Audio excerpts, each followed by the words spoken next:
Jumlah kerennya ini Pak podcast. Jadi kami dari TTP Kabupaten Utara, kebetulan saya Maksya. Saya ini akan melakukan wawancara dengan Pak Suhadi. Ya Pak Suhadi ya kalau tidak. Oh ya Pak, ya Pak. Pak Suhadi. Pak Suhadi ini sebelumnya jadi apa Pak? Maksudnya apa pekerjaan sebelumnya selama ini kira-kira apa? Selama ini ya jadi petani saja, petani sawah dan kebun. Sebelum jadi petani pernah memegang peran di Palembang? Pernah Pak, pernah sejak tahun 2021 sampai 2015 jadi pemerintah kepala desa Bukit. Oh, Nurdin menjadi kepala Iya desa. Pak, iya Pak. Tapi kalau Bapak Nurdin menjadi kepala desa, kita berharap Bapak tahu habis kemiskinan Pak, kemiskinan ekstrim. Kalau ke ekstrim itu Pak ya, itu dari dulu pemerintah saya itu ya keluarga miskin prasejahtera. Oh, bukan sedang. Kalau dari itu. Apa ini Bapak kalau ini Pak dimaksud dengan keluarga prasejahtera? Keluarga prasejahtera itu Pak, kalau menurut pemahaman saya miskin masa sekarang yang keren miskin ekstrim. Kasih asi di atas dilolongkan dengan masa keren itu. Jadi di mana suatu kondisi manusia tidak mampu memenuhi kebutuhan hidupnya, seperti misalnya buruh tani, walaupun dia bekerja namun pendapatannya yang dia terima atau dihasilkan tidak cukup memenuhi kebutuhan rumah tangga.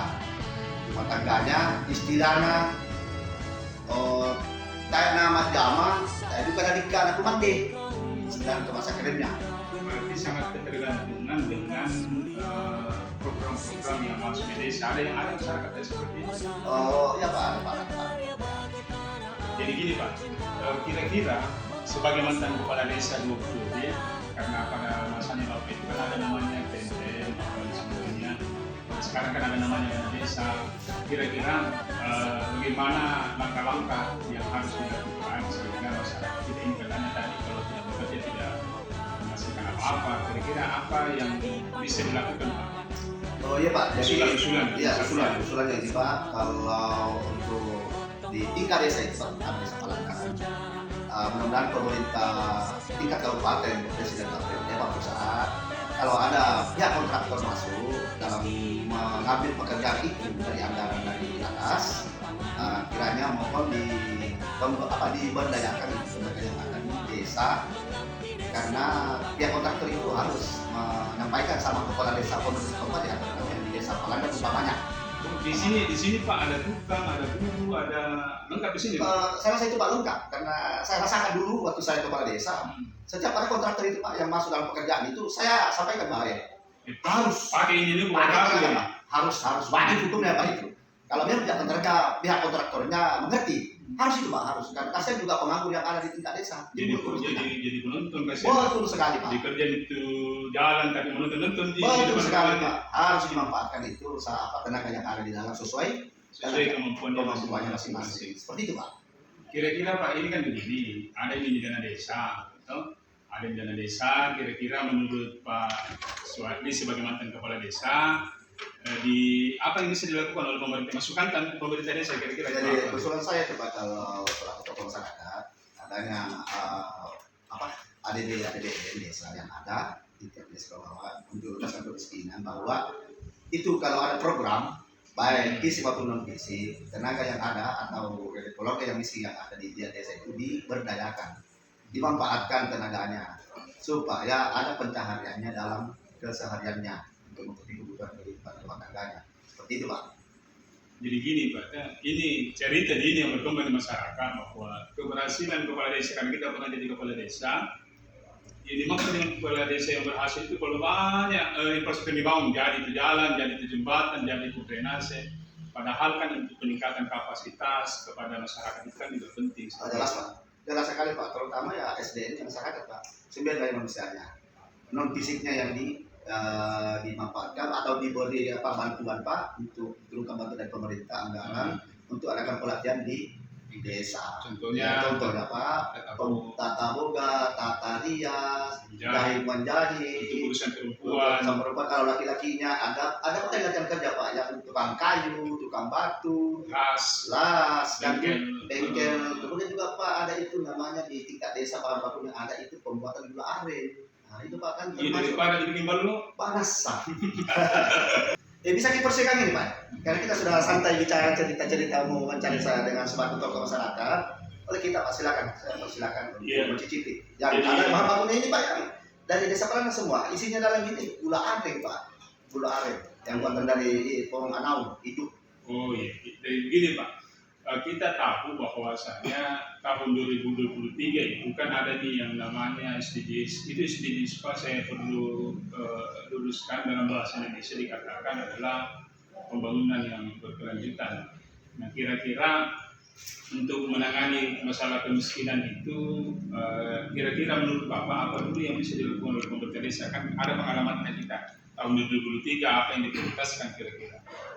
Gini Pak ya, kalau untuk anggaran 2023 saya himbau sama apa, mudah-mudahan kepala desa ini memahami usulan saya bahwa untuk mengentaskan kemiskinan Pak ya, akan banyak anggaran yang ada di desa atau di Pak desanya yang bagus lebihnya di tingkat provinsi untuk turun supaya mengurangi kemiskinannya Pak. Bisa saja turun sampai 20%, 15% sampai 10%. Karena apa? Ada tenaga kerja yang ada tempat mencari kerja seperti contoh kalau panen padi, banyak tenaga kerja yang dimanfaatkan di dalam Pak untuk sebagai buruh tani di combine itu Pak, yang kalau panen padi itu sawah yang ada di desa Pelana itu combine banyak masuk di dalam Pak, combine. Jadi itu tenaga kerja yang keluarga miskin itu dipanggil Pak untuk mengisi karung itu hasil petani itu hasil tani sawah. Timbul juga kepada pengusaha-pengusaha supaya menggunakan tenaga lokal. Timbul pengusaha-pengusaha lokal yang pembeli gabah. Nah, itu dimanfaatkan tenaga kerjanya itu Pak untuk cuma ojek, terutama ojeknya itu angkutnya itu dari dalam sawah. padi yang dikarung itu dalam sawah, ya ojek sampai ke tempat tujuan mobil yang tempat menimbang gabah Pak. Jadi seperti itu. Kedua lagi jagung itu ada juga tenaga dari sini Pak untuk masa kemiskinan. Kita manfaatkan tenaga yang ada Berarti untuk banyak ya di sini tadi potensi lokal yang bisa dikembangkan di sini. Alhamdulillah Pak, alhamdulillah. Mudah-mudahan pihak pemerintah ini bisa memberi semangat, memberi bantuan yang lebih bagus lagi ke tingkat selanjutnya tahun berikutnya sampai 2024. Ada Pak, tapi dari kita lihat ini menurut kita di Palangan ini banyak orang yang tidak punya lahan sehingga jadi Banyak Pak, artinya ada yang tidak punya lahan, dia istilahnya bagi hasil Pak. tergantung sama masyarakat ini. Ya, tergantung yang punya tanah, dia bagi hasil, ada juga bagi ompat, keluar satu, umpama padi, ada juga jagung seperti itu Pak, ada juga kontrak Pak dalam satu musim dengan catatan dia pinjam ke BUMDes, dana BUMDes untuk kontrak tanahnya masyarakat yang ada supaya ada pendapatannya juga untuk bantuan dari dana BUMDes. Jadi kita berharap BUMDes bisa bekerja pada wilayah itu. Bisa Pak, membantu itu kepada keluarga yang miskin yang ada untuk dia berikan dana itu dan minta sama BUMDes bahwa ada sawah saya sama kontrak satu kali panen. Ada juga lahan perkebunan jagung sama kontrak satu kali panen. Setelah selesai panen 6 bulan baru kembali dana BUMDes lagi sesuai aturan yang ada di BUMDes itu soal jasanya. Oh gitu. Jadi Iya Pak.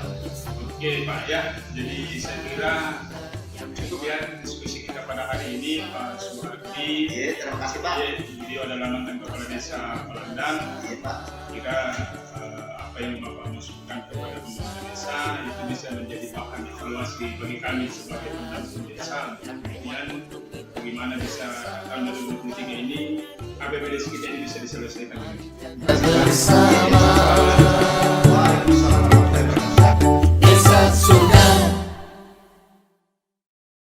Desa surga. Desa Surga.